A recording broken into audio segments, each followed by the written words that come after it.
This episode of Archispeak is sponsored by Arcat, and you've heard us talk about Arcat in our podcast all year. Hopefully you've taken the time to visit their site. This is a great tool for you. For small architectural firms to government agencies, everyone can benefit from what they've created. Arcat has huge libraries of free content, which includes CAD, BIM, specs, and a lot more. Why is this important to you? Because Arcat has done all of the work for you. You need a spec? It's in the CSI 3-part master format, available in multiple file formats. And this is just one example. Arcat has tons of building product content ready for you to use. It's all free to use, and you don't have to register to download content. If you've already used sites before that you know that you've gone to and you've registered online, you don't have to do that at Arcat. At Arcat, you just go, you can find the information you need, and boom, it's there. Let me just tell you, if you listen to this episode, you're going to understand that these end-of-year deadlines can kill you, and Arcat was there to bail me out. I was looking for a spec that we didn't have, and it was there for me. So go to Arcat at arcat.com and tell them Archispeak sent you. And we're also sponsored by the AIA. As the industry standard, AIA contract documents stay ahead of emerging design and construction trends with updates to its core set of documents every 10 years to ensure your projects are protected. The AIA understands that many architecture firms go beyond the everyday practice of architecture to provide services like site evaluation, historic preservation, on-site project representation, facility support, and commissioning. This year, the AIA has released updated versions of all of these documents to address the changes in the design and construction industry. Download samples of the newly revised 2017 AIA scope documents at aiacontracts.org/podcast.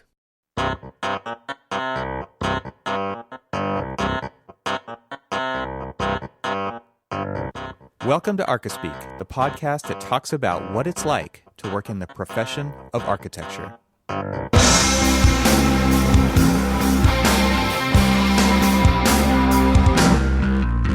Welcome to episode 130 of the Archispeak podcast. I'm Neil Pan. I'm Evan Troxel. And I'm Cormac Phelan. And hey guys, for this episode, as we approach the end of the year, one of the things I wanted to discuss with everyone is what sort of end of the year parties or events that your different companies have and activities. Activities, yes. Excuse me, yes, activities. Maybe rituals. Rituals, that's another one. Yeah. So what kind of things to your office, and hopefully our listeners will chime in and let us know what their offices do or what they might do as firm owners for their office or employees, regardless of the size of their offices. So please let us know. But for this episode, what does your offices do, guys? I think it should be Office I. I've heard lately a lot of people talking about this. What do you, especially like on the Entree Architect community on Facebook, people are talking about what they, not necessarily what they do just for their employees, but also for their consultants and their clients, and what do you send out? But yeah. I think this is more focused on what we do with our staff and internally rather than externally. Because there's a lot of interesting conversations going on there about what kind of gifts people send out and stuff like that. And it's not all good. I think we should also talk about like the end of the year craziness that is, finishing up the last minute details for the year. We know how bad that's been. So before we get to that part, because we'll go off for a little while on that one. Let's start with the good stuff. Let's start with the good stuff. Good news first, please. Yes. Yeah. Well, our office, every studio kind of does its own thing, and then and by studio I mean like location, I guess. And then because we're in the biggest office in Southern California, there's a big firm-wide thing, but it actually doesn't happen until after the new year because there's schedules for everybody. So hard to get everybody in one place at one time at the end of the year just because of the holidays and all the projects and the deadlines and all that kind of stuff. So they kind of wait for the dust to settle, and they do a big gathering, like just what we call our holiday party at the end of the year. And I think it's kind of interesting to compare and contrast what different companies and firms do, especially for people who maybe aren't even working yet or maybe still in school, just to realize that this is part of the culture of a company is what kinds of things do they do to celebrate their staff at the end of the year. How do you party? Yeah, how do you party? So I don't know. What do you guys do? When you guys have the big office-wide party, I mean, do you guys have it at the office? Do you guys get away from the office? What do you guys do? Well, we have had it at the office a couple of years ago, and then, but it usually it seems funny, but the committee who's putting this thing together seems to feel like pressure to find a new location every time. So this year it's actually at Cal Poly Pomona, so it's going to be at the up on the top of the hill in the restaurant, and they're gonna, it's got a beautiful view up there. So, but previously it's been at all kinds of places. I mean, they did it in an airport hangar once, and they've done it down in downtown Disney. So it's kind of just moved all around. And in previous years, they've incorporated all of like the Southern California offices into one. And I'm not sure if that's the same this year or not. I don't think so. I think it's just our office this time. But it kind of changes location every year. And like I said, there's some kind of pressure to do that. So is there like dinner and drinks with this, or? Yep. Okay. This one is, and I think this year that the theme, well, what they're calling it is "Magic is in the Air." So I'm a sounds But you're intriguing. having it at Pomona? Yep, at Pomona. Where the magic happens. Teeing it up for you, Neil. No, Teeing it up for you, man. I'm not. I'm kind of beat up this week, so I'm not going to go there. He's not right bringing now. the heat. I'm not bringing the heat on this one. So let me ask you this real quick before we get kind of like into the meat of this. I mean, have you ever like noticed that how the offices have performed financially throughout the year has a direct effect on what the end of year celebration is like? Yeah, I think so. We've had ones where we've like had like a dinner cruise out on the Potomac River, and then other ones is like, yep, we're gonna have a potluck at the office. Yes, exactly. Yeah, I think that's part of how our profession works, right? I mean, there's definitely really good years, and then there's every 10 years or so there's some really bad years, and I think that it totally is a reflection of that. And I know that nobody wants to just pass out $5 gift cards to Target, but everybody wants to do the really cool thing. But at the same time, you got to do what's right, So right. I think that there's always a balance to be struck there. But yeah, I totally hear what you're saying, and that is definitely the case. Because I'm thinking about ours. This year we're I don't know if we're trying to do our DC office and Baltimore office together. I probably should have read the flyer a little bit harder. Yeah. But read harder. Yeah, reading specs and drawings a lot harder this past few weeks. We'll find out why he hasn't read it yet later. Exactly, but we're going to a really nice new restaurant in downtown Baltimore on the Inner Harbor this year, and looks to be. I mean, and we've had it in the past. That Under Armour cafe right there. Actually, Under Armour usually does theirs there, and it usually closes down, so we can't have lunch at their cafe. But it's a nice space. Yeah, honestly, I bet. I'm sure they have some pretty bomb diggity old Christmas parties there. Usually it's celebrity laden too, with all these, sponsored sports stars and stuff. Yeah. Yep. But no, this year we're going to do a nice one. We've, we had actually this past week we had our December office, just our office meeting, which a lot of times, in past or in lean years, the office meeting kind of just trickles into an office party, and then that's it, and it's like, all right, thank you for coming. Bye. Enjoy your, enjoy whoever's taking time off. But this year we also have, this coming week, we've got a white elephant event within the office itself. So we'll do that in the office. And then usually people get together after that and just kind of hang out at the pods, and everybody brings part of the white elephant gift is, people have alcohol and all that other stuff, but kind of like the unspoken rule for the alcohol at the white elephant gift is if you get alcohol at the white elephant gift, it doesn't leave the office. It goes into the pods, into the studio, and we just sit down and everybody just sits around and drinks and indulges and smoking and joking and having fun. And then, they get to celebrate their white elephant earnings with everyone else.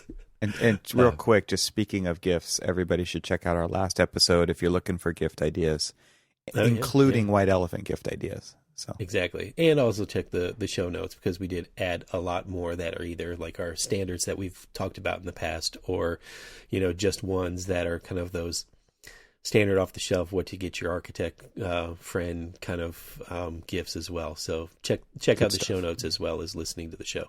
Yeah. And give us a gift of a like on iTunes. Shameless plug. Wow, that's good. What about you guys, Neil? What do you do? So the company I work for, I used to work for a number of years ago. And when I worked for them before, they used to do an office holiday party, basically. I mean, we would typically have it in a facility we probably were involved with in one way or another, either as the architect or, just had something to do with. This year, it's going to be the retirement home. No, not then, at least. I mean, we had it at a clubhouse that we did, or a sports clubhouse that workout place, and their lobby, and we've done other facilities where we've had these parties. So, and it was a dinner, drinks, and good times. I think the first and last time they probably ever did this, they had an open bar, and that was not a good idea. Never wise to have an open bar with never wise. a bunch of architects. First and last time that ever happened, and lots of interesting stories that came from that. But we won't talk about those. That's a different show altogether. Yes, indeed. Yeah. So what they started doing this maybe a decade or so ago, before I rejoined, but since I've been back, I've participated a couple of times.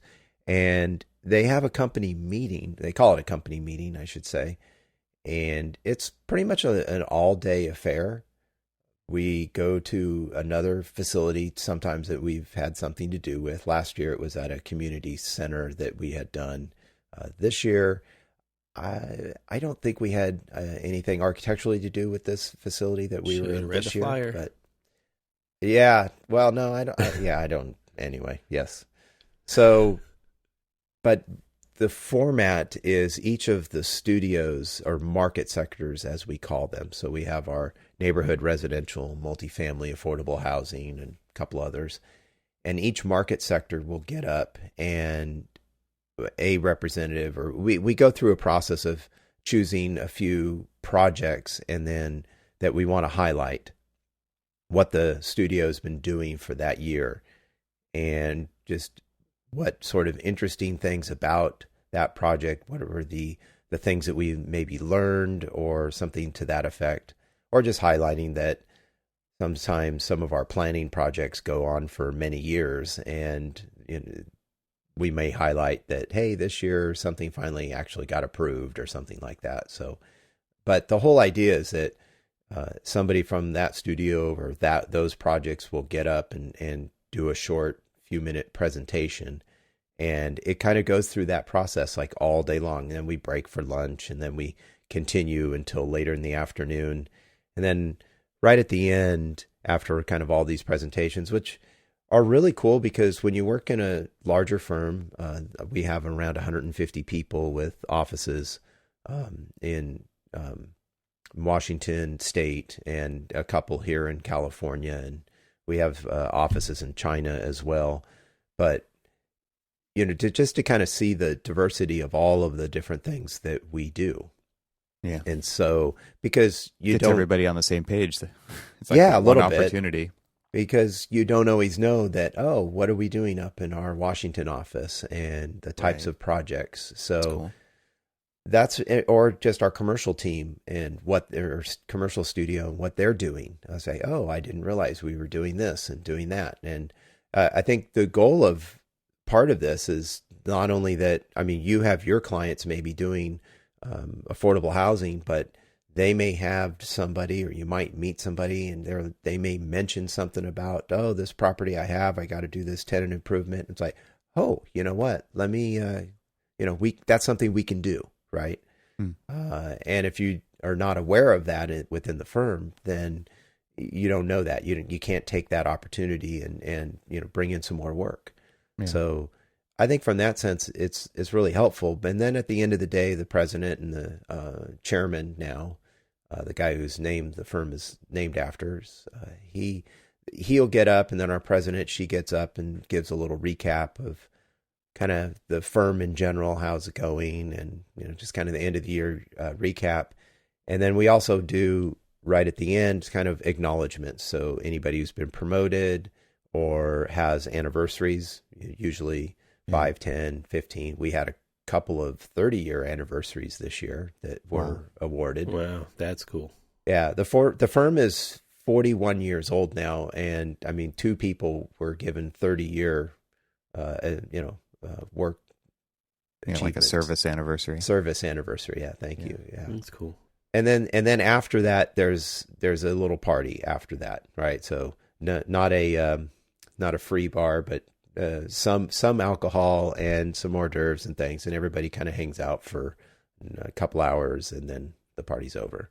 That's pretty cool. That's pretty involved. I mean, that's nice to dedicate a whole day to just what has everybody been doing this whole year, and it's just kind of a nice year to see the pulse of the firm and the projects and the highlights, and I mean, that's kind of cool that they take the time to do that.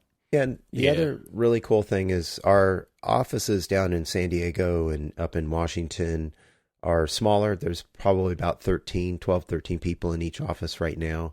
Do they come in? They do, yeah. So that's cool. And we have several employees that have worked with us that have relocated for other reasons, but they still wanted to stay working with the firm. And so there's a person in Denver, and there's another one in Florida. They all come in. We've got a couple of those too. That's very cool that you guys do that. That's really great because it gives you an opportunity to meet the other people you may be communicating with. We work together on a lot of different projects, and within the office and other offices. So it gives you a chance to spend some FaceTime with some of these people that you may only deal with over the phone or through emails and so on and so forth. So that's great. I mean, that FaceTime is got to be huge, especially for them, because I bet they feel pretty disconnected sometimes. Sometimes. I think the firm's worked really hard over the years to kind of build up the firms so that they're not feeling like satellites. Yeah. I mean, they're involved. We have one person that moved to our San Diego office, but he's still involved in projects that we're doing on our studio, and another person's now in Denver. And when we do our weekly schedule meeting at the beginning of the week, they're Skyped in. Yeah. So it's easier now than ever, for sure. But I think that face-to-face is got to be fantastic for them. It is. Especially when they're... I think it's good for them. It's good for us. Yeah. I agree. And for Apple, who is listening, FaceTime is a licensed property of Apple. He said Skype. Well, that's my I did say FaceTime. You guys said FaceTime quite a bit. I didn't mean that. I didn't mean it that way. No, the definitely not. Time. Yes, there you go. God, I'm slow today. It's been a long few weeks. Yeah. I'm just regaining like my punchiness. So, speaking of year-end rituals, I mean, there's always like the ritual of deadlines. Oh my gosh, we talk about this every year. I think, right? It's just crazy at the end of the year for a lot of people. Yeah, and it's no different this year. I mean, we always know that there's always this weird push for some reason, to get our buildings out to permit in the month of December, usually around the 15th or something like that, so that they can be permitted within the year. And I know you guys have talked about how so they can sit in the bin in the agency for another 6 weeks. But at least they're submitted, so that you say, exactly. Within this code cycle, usually, right? Yeah, this one's a little bit different. We had a 50% set that was due yesterday, December 8th, for those who may be listening to this a little bit later or whatever else. And This one was a little bit different, a little bit more entailed 50% set. So, a normal 50% set, not a big deal. It's really a checked set for, progress review and things like that. And just to kind of have that, okay, here's everything that we plan on having in this building, and getting the, especially for, the academic clients and stuff, getting them a chance to get everything in front of all of the other departments and stuff to make sure that everything's been accounted for and that we have everything and that we're following all of their campus standards and so on and so forth. So, it's a pretty big deal when we're submitting it to the client, but this one's a pretty big deal because what we're also doing, because we need to stay on track for the pretty aggressive construction schedule, is that we need to do an early release package for all of our steel and at grade, below grade concrete. So it's, as you guys know, it's huge.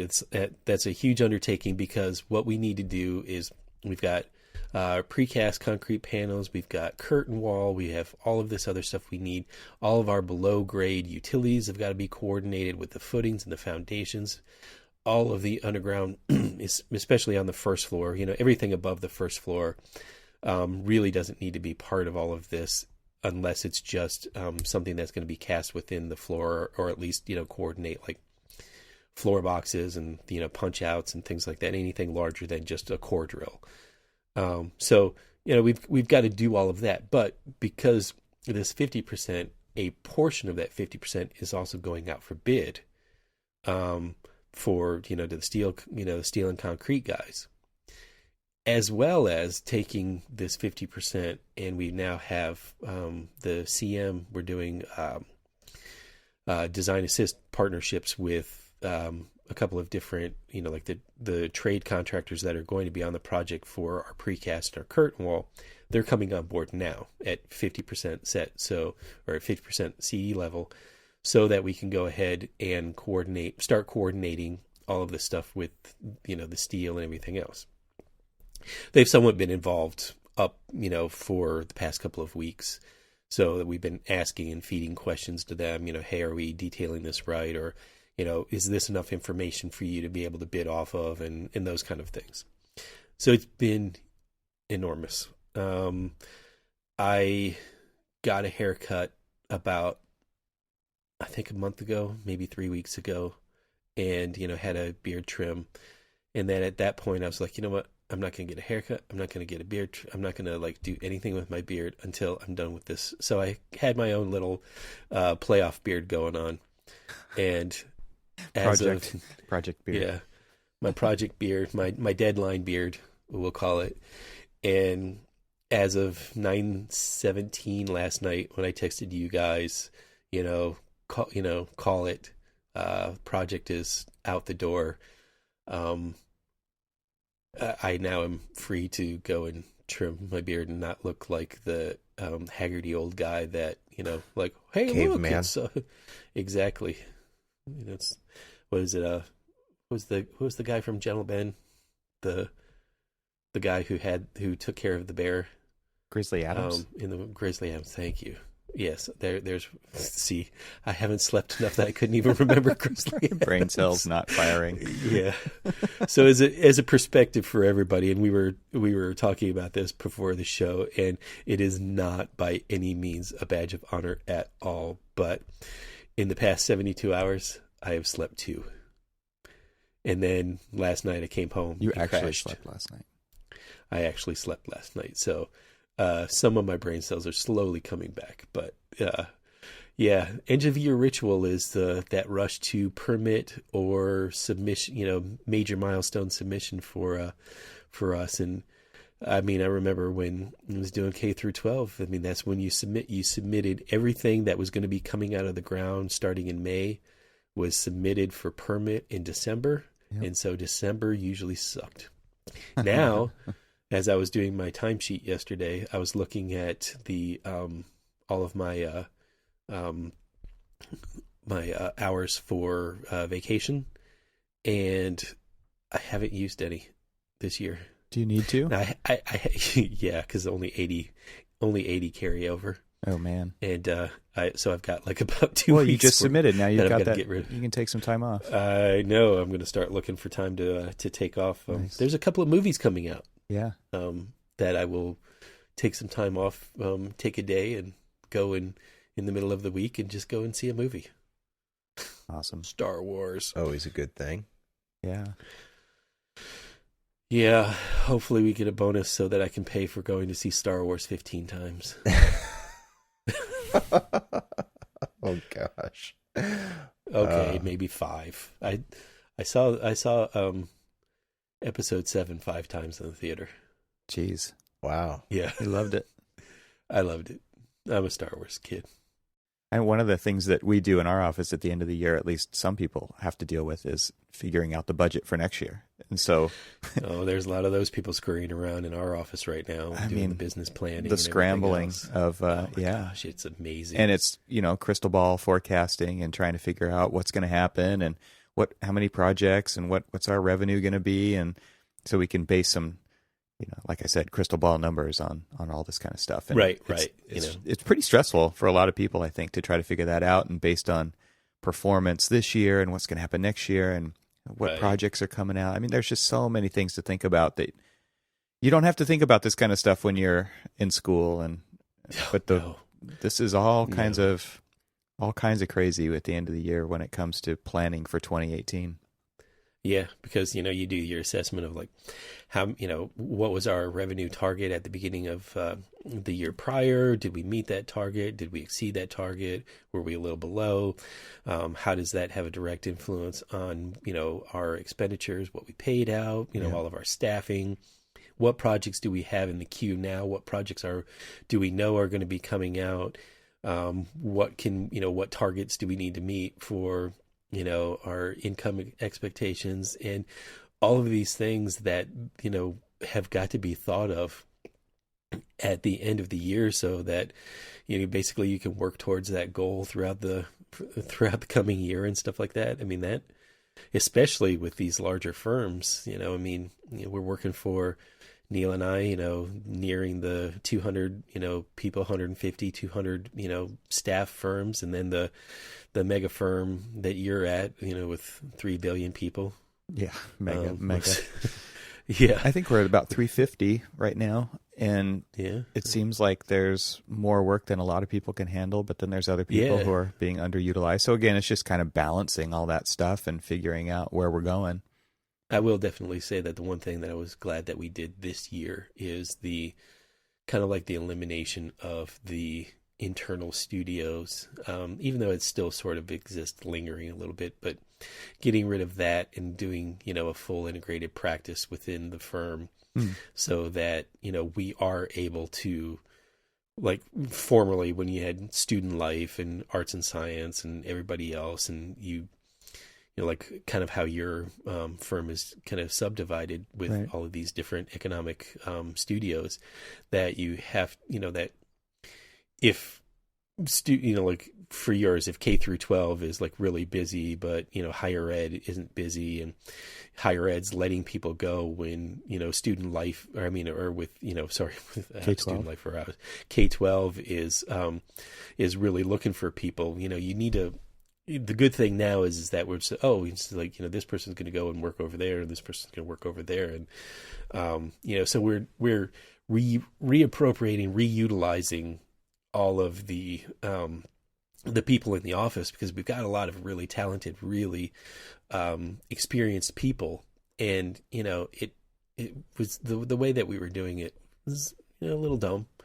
That, we weren't like utilizing the staffing that we had there, and, letting people go when other people were being hired, and you didn't really need to let that person go because, you just ship them off to the other studio kind of thing.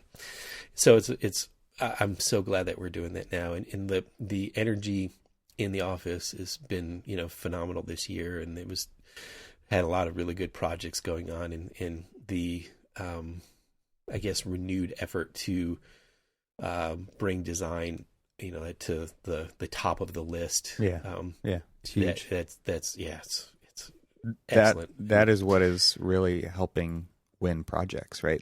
Yes. Because that's what differentiates you maybe from anybody else who can put together a set of drawings is your ideas. So yeah, that's good to hear. So 2017, even though, and Neil's going to go into his his list too, because, we've all been kind of texting back and forth about how like absolutely slammed we've been in these past, month, 2 months kind of thing.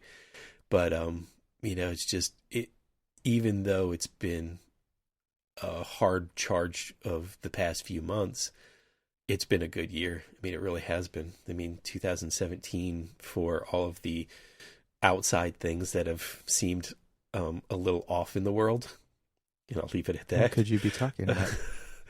Yeah. Leave it at that, please. Inside the world, or inside my world, it's been good. It's 2017's been a good year.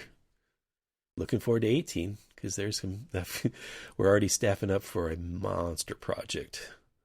So Neil, how has December been treating you? Talking about end of the year here. Wow. Well, do you remember it? Still in a daze. Yeah. No, I don't remember much. It's been good. I mean, for us, it hasn't, in my team, it hasn't been deadline driven because of December 31st is arriving. It's more just, although that's sort of not true on one project, because working in affordable housing there's a lot of federal, state, and other public money that's tied to these types of projects, and pulling in a little bit of current events with the proposed tax changes that are coming forward. There's some of that money is going to change and maybe go away. Mm-hmm. And so it's threatening some of our projects, and those projects need to have permits in hand before the end of the year to secure certain funding. And so I think what the interesting takeaway about that is that the things that you hear in the news do have real effects on our business, not only from what our firms are going to, what we personally might be affected by tax wise, but how our firms are affected and how our clients are affected. And so there's real consequences to when there's a potential change in tax law that affects, in our case, affordable housing funding, that projects may just disappear and people will lose their jobs because of it. And you don't think about that sometimes. So sorry to get so deep here. It has a serious effect on it does. what people, we do. So anyway, but besides that, I do have one project that is pushing for that, and but that's beside the point. But I mean, I've got I think my one of my team members counted, we had 14 active projects going, and I think I did the count in the past 9 working days. We had we had 5 projects either get building department approval or submittal in the previous 9 days. Wow. So it's been a fur flying 2 or 3 weeks, and all that made it a little more difficult was that one of my team members, I have three people plus myself, was on a pre-scheduled vacation. So I mean, it was scheduled for from earlier this year, sort of thing. So it was just kind of a confluence of events that it was like we were understaffed and had a number of things happen all at the same time. And while we're trying to meet all these deadlines, I've got 3-4 projects under construction, and people from the field calling almost every other day going, "Hey, what's this? There's an error. There's something's not coordinated in the drawings. What am I supposed to do? I've got my concrete guy here ready to pour. I need an answer right now." So this is something funny. I was actually on a pre-construction conference call for one of my affordable projects, and on one of my market rate projects, the contractor was calling, and I saw that I had a call on my phone. I'm on a conference call. I can't take it. Then I see the receptionist in our office paging me, And then I had our internal instant messaging system up, and I had a coworker who's my senior person, who was also kind of the senior person on that project. So his name's on the coverage. They're calling him, and he's sending me messages like, "Hey, so and so wants you to pick up the phone right now. Will you do it now?" You're like, "I can't do it." Oh my God, I've had that happen. It was one of the first times that's happened, where it's multiple phone calls, instant messaging. It's like, pick up the phone. So yeah, it's been a little crazy and not being properly staffed. And then, oh, by the way, I ran a marathon last Sunday in between all of that. So speaking of which, how did you do? What was your time? Oh, do I really have to say that publicly? Well, I didn't do as well as I wanted to, because when you work 55 hours and up until Saturday night at 6:00 the night before, less than 12 hours from my race, I'm still at a coffee shop trying to do stuff. I kind of ran out of gas a little bit, but I still finished. My friend ran that same race that you were doing that, and he was pretty disappointed in his time. And I was but your friend runs like 5-minute miles, so well, but I was thinking about this though, is that you say you're disappointed. You did it though. You ran it and finished it, and that's a lot more than I can say. So, well, thank you. You may be disappointed in yours, but we're actually kind of proud that you're proud of you, out Neil. there. Thank you. No, if anybody's curious, seriously. I will tell them, but so we'll leave it as a mystery for now. It's respectable. Let's put it that way. Yeah, he was very ticked off at his time too. But what was funny is that he's run all year are halves, competitively. And this was his, and he came off of, and I don't know why we're doing this now, but he came off of a 2016 with a pretty major injury, and so 2017 was kind of like a get back into it. And so he hadn't run a marathon all year. He's run marathon length, but not an actual competitive marathon. And of course, he's waiting for the championships to do it. And so he ran, in the elite class, and he did better than, he did great, but he didn't do as good as he thought. And he was like venting about how, poorly he did. And I'm like, what the hell are you talking about? Dude, you consciously got up and said, "Hey, I'm going to run 26.3 miles. No, 2 miles. 2 miles. 2 miles, sorry. Yeah, 26.2 miles. Too. And honestly, that's he said, a good title for the episode. And that's a great one. But it was funny because that's where we are at the end of the year too. He goes, I ran great for the first 21 miles. Yeah, and it was that last 5 that just, I got beat up. And he goes, I got to a point. He was like, I felt like quitting, but I didn't, and I pushed through. Which is kind of, apropos for what we're doing is, we're here at the end. We're like, sleepless nights, pushing through, feeling like quitting. But when you get to it, it feels very satisfying that you've actually done it.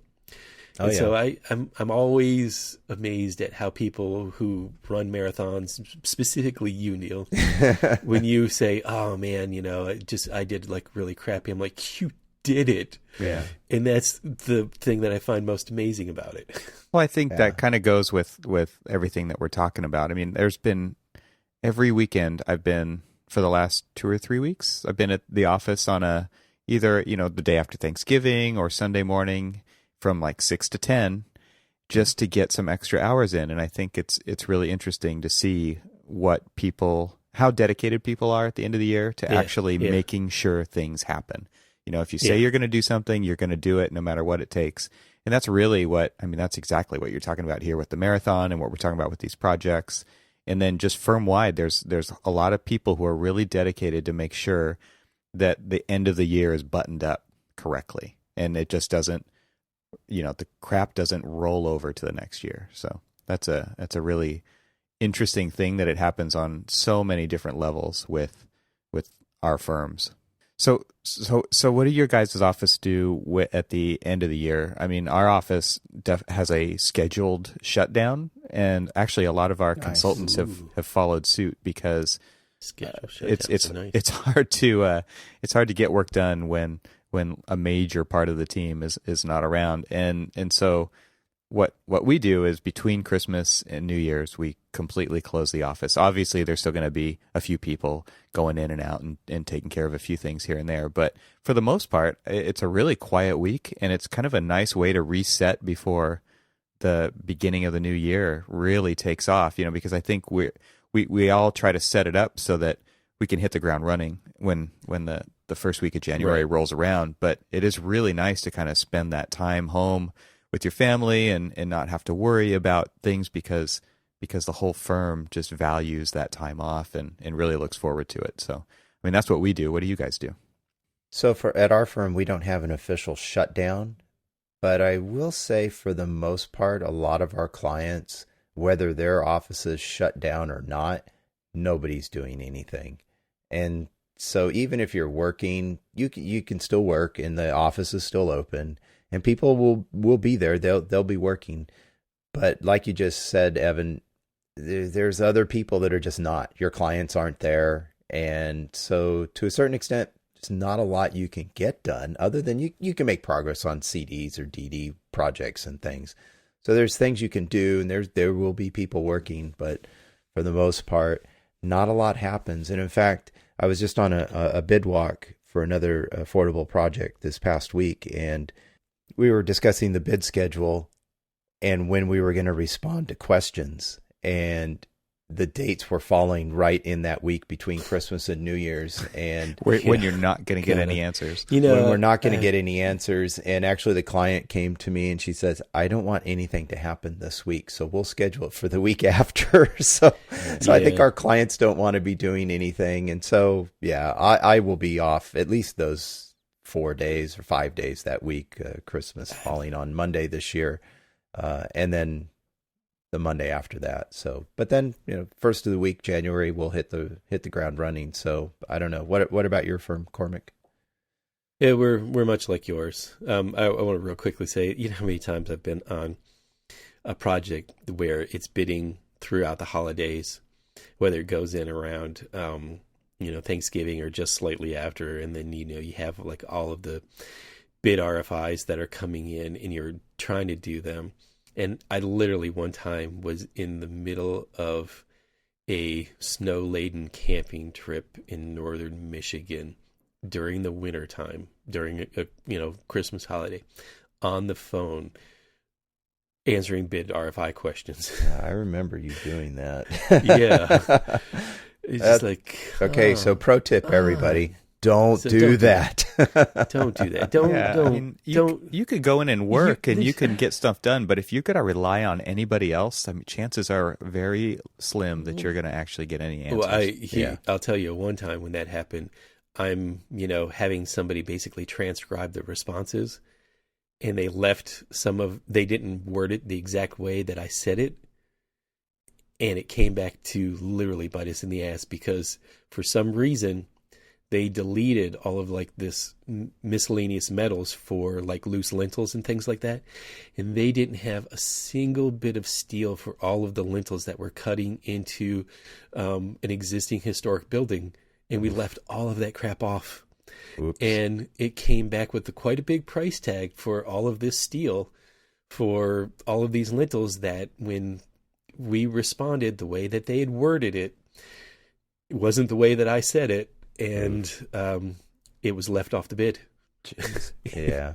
So yeah, that in that honestly is like that like little horror story that just typifies not doing this during the holiday breaks. Is you're not going to be working. Don't expect other people to do it either. Just relax, spend the time, enjoy your family and friends, and just get out of that. But so anyway, back to, we don't have like a scheduled shutdown, which is always just amazed me with like even the past firm is like, we know our clients, we know for a fact our clients are shutting down because our clients are the school board, and the school board is shutting down. You're not going to be there. So why, we actually use this more where it's like, if, it's slow it down a little bit, kind of take a deeper breath.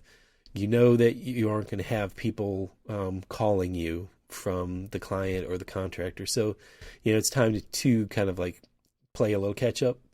But it's going to be really quiet. There's going to be a lot of people on vacation. I think everyone on my team is taking a little bit of vacation one way or the other. I know for a fact I'm going to be taking a vacation. Don't know what we're going to do with it, but we're going to figure something out. Last year we kind of impromptu went to Niagara Falls. Happened to be sick as a dog when that happened. But, it was great to just like get out and go for a wintry drive in the middle of upstate New York. It was absolutely beautiful and needed. And so that's probably what we're going to do is we're going to probably figure a place to go unplanned and load up the car and head to wherever it is that we're going to go. That sounds like fun. Yeah.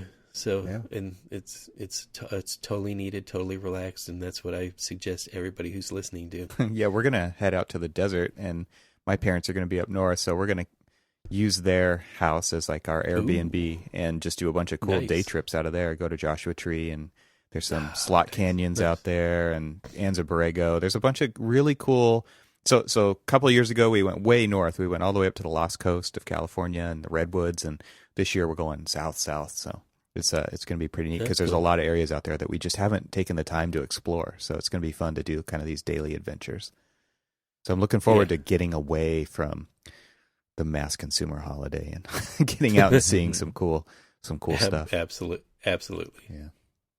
All right. Well, let's let our listeners get out there and do that. Yeah. Hey, and so before we go, we want to thank the people that help make this show possible. First, we have Arcat.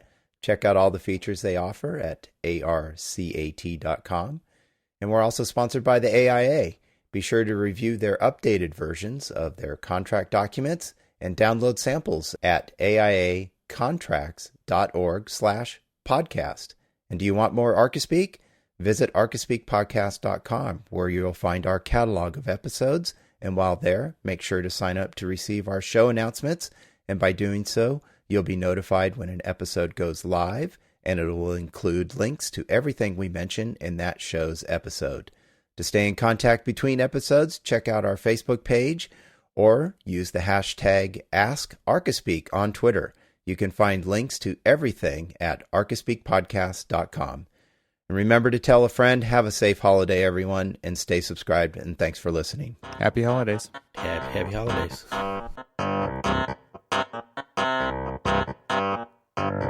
I joined the choir to sing. They're all competing for some other thing. I joined the choir to sing.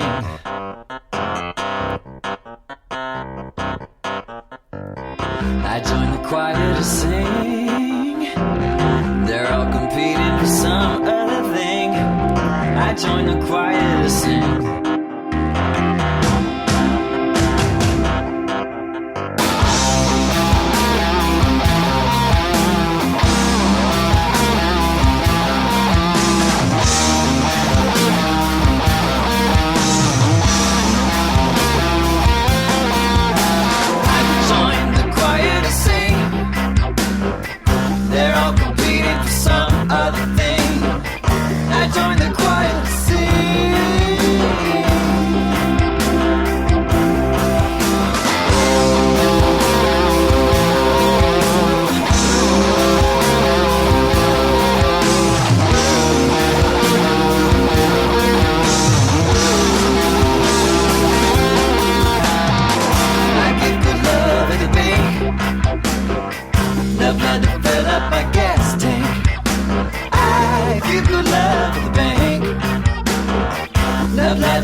I serve my nation under God, service my